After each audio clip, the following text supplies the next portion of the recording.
जहां प्रेम है वहां आनंद ही आनंद है। और यदि परिवार में सब अपनी जिम्मेदारी निभा करके सब एक दूसरे के हृदय की भावना को समझकर जीते हैं, वो घर स्वर्ग होता है। जैसा कि मैंने कहा भी था शायद कि आकाश में नहीं है स्वर्गों की कोई दुनिया। कहते हैं ना, मरने के बाद पिताजी के जाने के बाद लिखते हैं बच्चे, हमारे पिताजी स्वर्गवासी हो गए। अब ये तो पिताजी से पूछना पड़ेगा कि स्वर्ग गए कि नहीं। यदि वो स्वर्गवासी हुए और स्वर्ग इतना अच्छा होता है तो उन्होंने कभी आपको बुलाना नहीं चाहा कि आ जाओ भैया, वहां क्यों पड़े हो, ये बहुत अच्छी जगह है। कोई दूसरी दुनिया स्वर्ग नहीं है। जिन परिवारों में माँ बाप दुखी और आंसुओं से रो रहे हो वो घर ही नर्क है, और जिसमें माता पिता की सेवा होती हो, बच्चे संस्कारी हो, वो घर ही स्वर्ग है। और कोई दूसरी दुनिया स्वर्ग की नहीं है। आकाश में नहीं है स्वर्गों की कोई दुनिया, बेकार के भ्रमों में भटकी हुई है दुनिया। है स्वर्ग तो वहीं पर जहां मधुर मीठी वाणी, उस घर कभी न आए कोई भी परेशानी, जिस घर में एक दूजे की बात जाए माने। एक दूसरे को समझकर जहां लोग रहते हैं वो घर स्वर्ग होता है। और एक व्यक्ति भी अगर विपरीत विचारधारा का होता है तो रामायण उसका भी उदाहरण देती है कि क्या होता है। प्रत्येक व्यक्ति की, छोटे या बड़े, प्रत्येक व्यक्ति की उतनी ही जिम्मेदारी और उतना ही कर्तव्य है। बच्चे अधिकार की बात करते हैं, अरे पिताजी की संपत्ति पर मेरा पूरा अधिकार है, लेकिन पिताजी के लिए कर्तव्य क्या बनता है, थोड़ा इसको भी सोच ले। और बड़े भी ऐसा करते हैं, अरे भाई पैदा किए हैं तो कौन सी बड़ी बात है, उनका भी एक जीवन है, वो भी एक स्वतंत्र सत्ता है ईश्वर की, वो भी एक वही तत्व है जो तुम है। इसलिए छोटा हो ये सोच करके उसको छोटा नहीं समझना है। प्रत्येक व्यक्ति ईश्वर का अंश है। हो सकता है कि बड़े लोग कुछ दिन पहले इस दुनिया में आ गए हैं, बच्चे थोड़े दिन बाद इस दुनिया में आए हैं, बस उतना ही तो अंतर है, समय का अंतर है बस। क्योंकि बड़प्पन तो व्यक्ति के कर्म से होता है। जो छोटों को भी गले से लगा कर चले, जो छोटों को भी संभाल कर चले, जो छोटों को भी उनका कर्तव्य बताते हुए उनकी भावनाओं को समझते हुए चले, वो बड़ा है, चाहे फिर वो कोई भी हो। इसलिए हम सबको एक दूसरे की भावना से जुड़ करके अपना घर मंदिर बनाना है, अपना घर स्वर्ग बनाना है।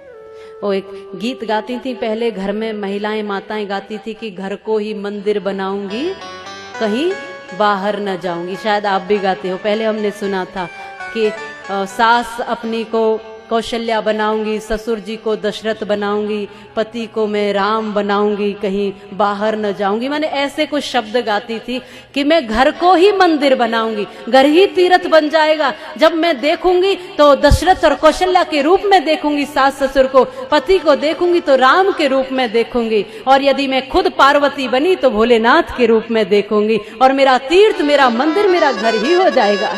फिर बाहर जाने की जरूरत क्या है मुझे, जब घर ऐसा हो जाए। ऐसा माताएं गाती थी। उनके सामान्य शब्दों में कितनी गहराई छुपी होती थी।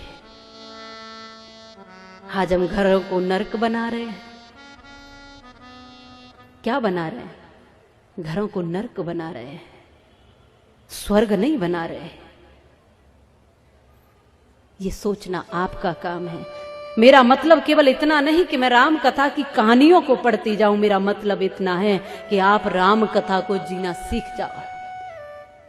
कथा तो मैंने पहले दिन कहा था, आपको मुझसे बहुत ज्यादा अच्छी कथा आती होगी, बहुत लचीले ढंग से आप सुना सकते हो, गा गा कर और रो रो कर सुना सकते हो, लेकिन केवल इतने से ही बात नहीं बनती। वो कथा हमारे भीतर कर्म में, जीवन में उतरी तो बड़ी बात बन जाएगी।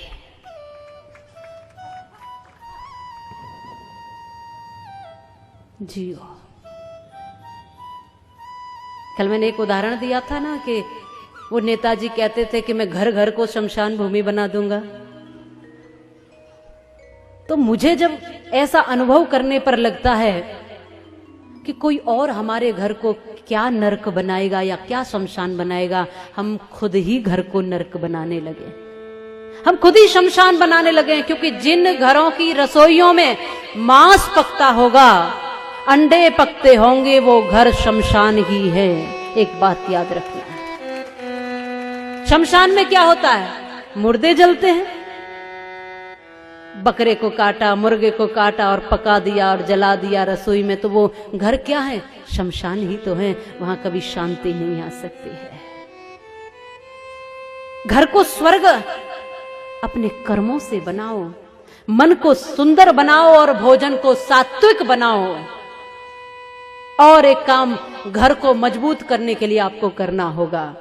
कहा है 2 बातें आप सीख जाएं तो घर बड़े मजबूत हो जाएंगे, एक भोजन और एक भजन। ये 2 काम यदि आप सब मिलकर एक साथ परिवार के लोग करने लग गए तो उस घर को कोई तोड़ने वाला नहीं हो सकता। भोजन और भजन, क्योंकि भोजन सबसे पहले नई बहू आकर अपनी रसोई अलग करती है, और जैसे ही रसोई अलग वैसे ही सबके मन अलग, क्योंकि जैसा खाओगे अन्न वैसा बनेगा मन। जब सामूहिक रसोई बनती थी तो 40-40, 50-50 लोग भी एक परिवार में रहने की हिम्मत करते थे।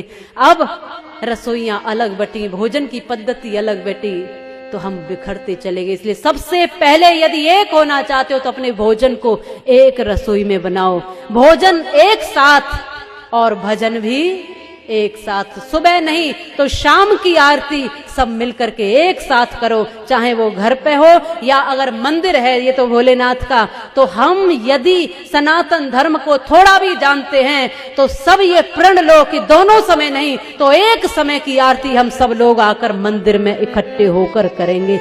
ये आप चिंतन करो। घर में भी पूजा करें तो कई बार हम देखते हैं बड़े बूढ़े लगे हुए हैं ओम जय जगदीश हरे करने, बच्चे उधर व्हाट्सएप पे लगे हैं, बहू उधर और कुछ करने लगी हैं, और बेचारे दोनों बड़े बूढ़े लगे हैं भगवान को मनाने।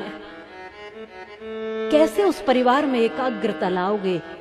कैसे शांति आएगी? हम सबके मन एक जैसे होने चाहिए।